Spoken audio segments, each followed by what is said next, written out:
And I'm going to invite you to grab your tennis ball again. And we're going to do some ball work to access a couple Marma points at our legs. And we're going to use the tennis ball in a modified child pose. So we're going to kind of do the ball work while we also do our pose. And the points we're going to access, if you take the ball, if you were to put it right there in your knee crease, that's not where we're going to be, but if you put it in your knee crease to start, and then if you roll the ball down about the width of the ball. So when you do that, you're going to be kind of in the middle of your calf, the meaty part of your calf. And you're going to be about 1/3 the way down your calf. So it's kind of like 1/3 and 2/3 ratio. And that's where you're going to be. And so there's a Marma point there. And the beauty of doing this pose this way is that we access not only that point, but when we sit back, we access the point at the back of the hamstring, or at the hamstring, I should say, at the back of the thigh as well. And both of these points relate to our digestive and our kind of pelvic organs. So we're accessing those. So just slowly sit back, and obviously we're doing one leg at a time. You could do both legs with two balls, but I like doing one leg because I usually find there's differences. And if you have two legs at the same time, one leg's not quite ready to go to the same place as the other leg usually. But find that 70-80% place, and then just take a few breaths. So for some of us, that means we don't go all the way back in child pose. We might have to just kind of hang out here. Just kind of find our way. For some of us, we might be able to eventually, after a few breaths, come back into child pose. Maybe you don't go all the way down with your head. Maybe you rest. If you have to adjust the ball, if it feels like it's going to squeeze out, make any adjustments. Maybe you rest your head on your fists or a block. Or maybe you are able to go all the way down. So it just depends. Some of us will be in different places depending on, again, the level of intensity we might feel because of any tenderness at those Marma points. So just wherever you are, we're going to take 2 or 3 more breaths. Maybe they're ha breaths, whatever works for you. But bring your awareness to that spot where the ball is applying pressure, to the spots at the hamstrings and at the calf. And maybe even imagine or visualize clearing, releasing, softening, purifying, whatever makes sense to you. Taking one more breath here. And then slowly bring it up and come into table pose for a moment. And we'll take that leg, that right leg is the leg I was working on, whatever leg you were working on, bring it back. Just kind of stretch it back, maybe do a little forward and back movement. So get some energy flowing through that leg. And then bring the knee down, maybe a little side to side with the feet, shake them out. And maybe just notice, pause and notice, go into the witness mind to observe how that right thigh calf region feels compared to the left, or whichever one you did not work on. And then let's do the other side. So same thing, start off with that ball kind of at the crease and then roll it down about a ball's length. So again, that 1/3, 2/3 ratio approximately. And then come down. And it's kind of hard sometimes to keep the ball right at center. If it leans a little more towards the inside, that's preferable, that's better to access those points as opposed to leaning it toward the outside. So do your best, and then take your time to ease your hips back, to ease the weight back. Use the strength of your arms to support you if you can't go all the way back right away. There's no hurry. Feel your way into it. Allow the physical body to tell you where to go, right? And then honor that, listening to the cues from that physical body. Not letting that mental, emotional body override the information you're receiving out of habit. And of course, you can come right down into your child pose to the extent that feels good on this side. I'm hanging out here because this leg doesn't really want to go any further right now.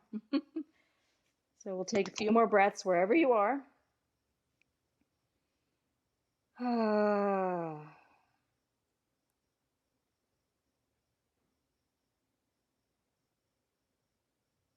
Perhaps you visualize the softening, the clearing, the easing.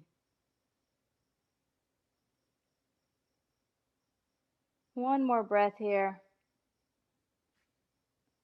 And then slowly coming back up. And let's go back into table just for a moment. Take that leg back, stretch it out gently. Maybe you do a little forward and back again movement, flowing the breath and energy through that leg. Maybe bring the knee back down. And again, shake out those feet, shake out those legs. All right, beautiful. Have your blocks handy, but come on down onto your pelvis and onto your belly. Come into a Sphinx pose.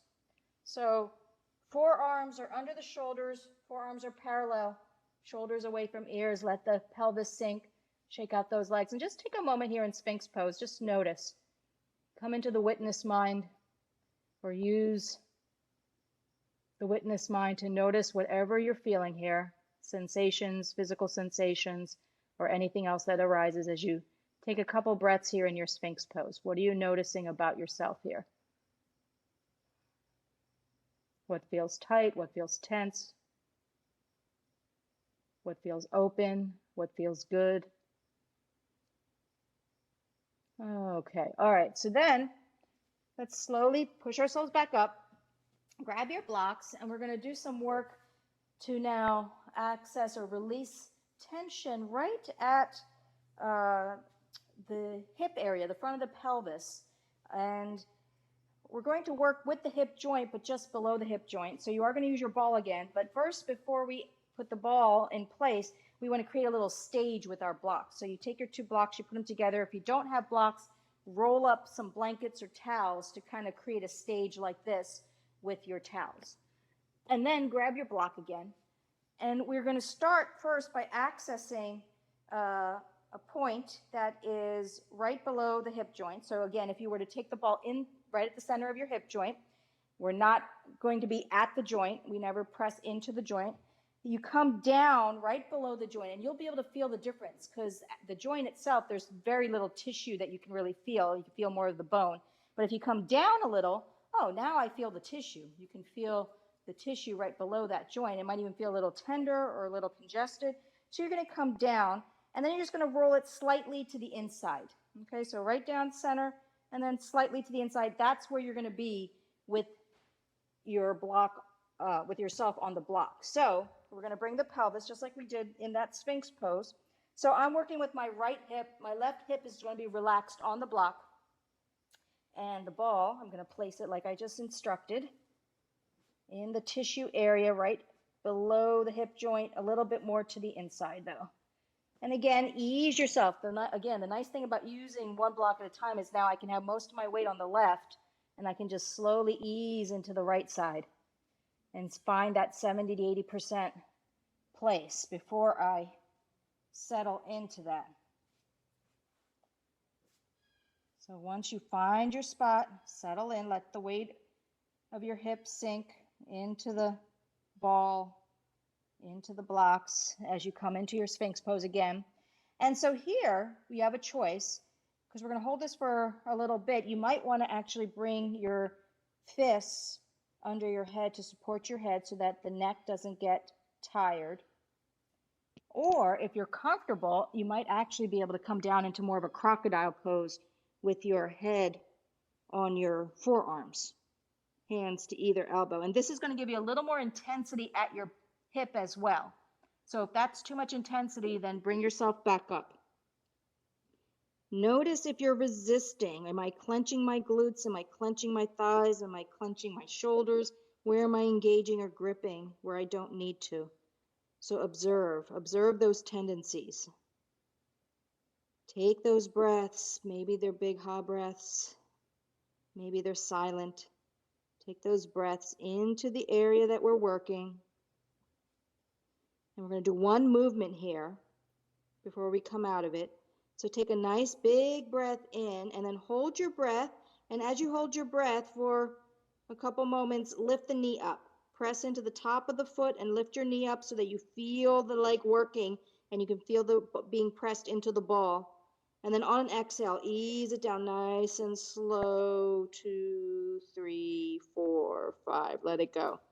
Shake it out. Let's just do that one more time. Nice big breath in. On the at the end of that breath, hold it, lift the knee up. And then exhaling, bring it down. 2, 3, 4, 5. Let it go. Shake out that leg a little. And then slowly come up onto your forearms if you were down.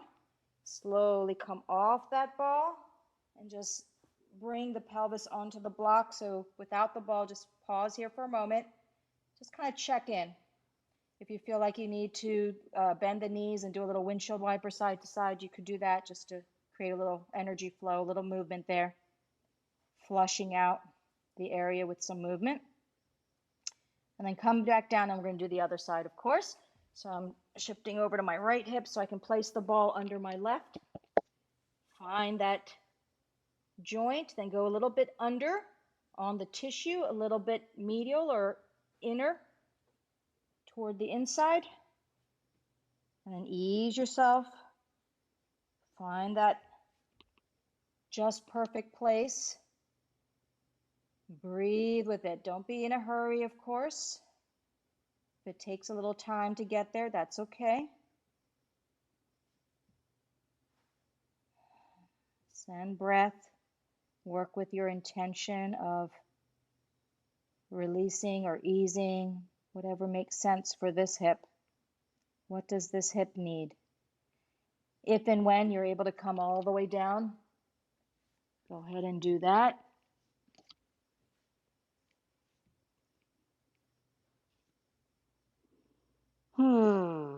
Just settling.